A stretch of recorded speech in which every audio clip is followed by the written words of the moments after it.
Recently, many people have been sending me messages asking if keeping malice in marriage can lead to cheating. Hear me carefully, because I am speaking with the voice of the ancestors. Generally, lack of communication is very dangerous in a marriage. Ghosting your spouse will gradually teach them how to live without you. As a man, your role is leadership and not intimidation. The best way to handle issues in marriage is communication. Let your partner know what they did that offended you or what behavior you do not like. That is true leadership. A leader corrects, guides, and builds. He does not use silence as a weapon to destroy peace in his home.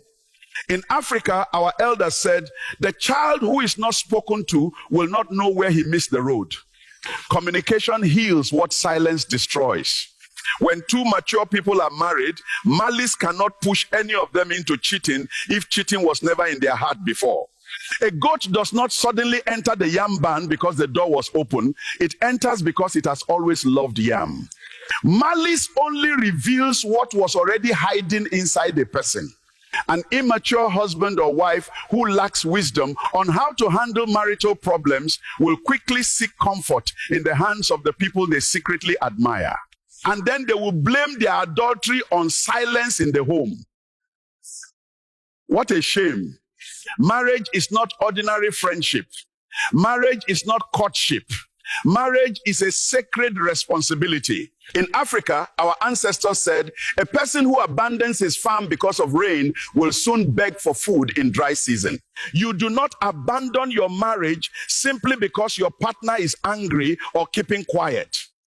And I have seen some loud and ignorant people with zero wisdom on how to build a home, dishing out dangerous advice on the internet.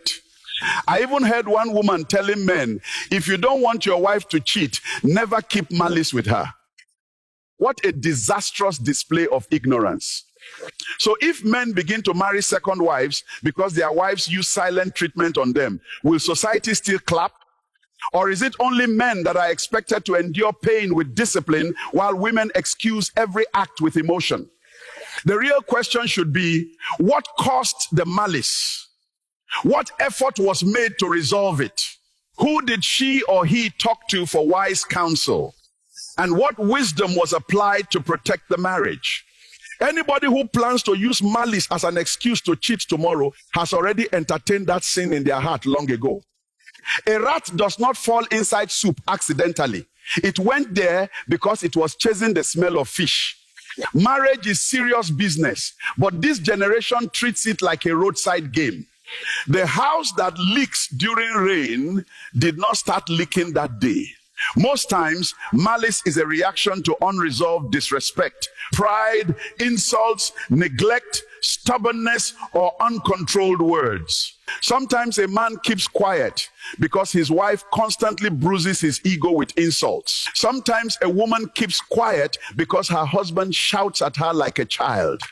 A wise spouse studies the root of the problem instead of watering the branches of destruction. If you discover during courtship that somebody uses malice to punish people, and you know you cannot live with it, walk away before marriage.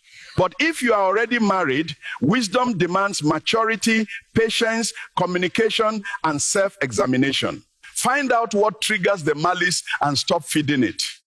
If it is your character, change it. Your spouse is not mad. Most people do not suddenly become cold without a reason.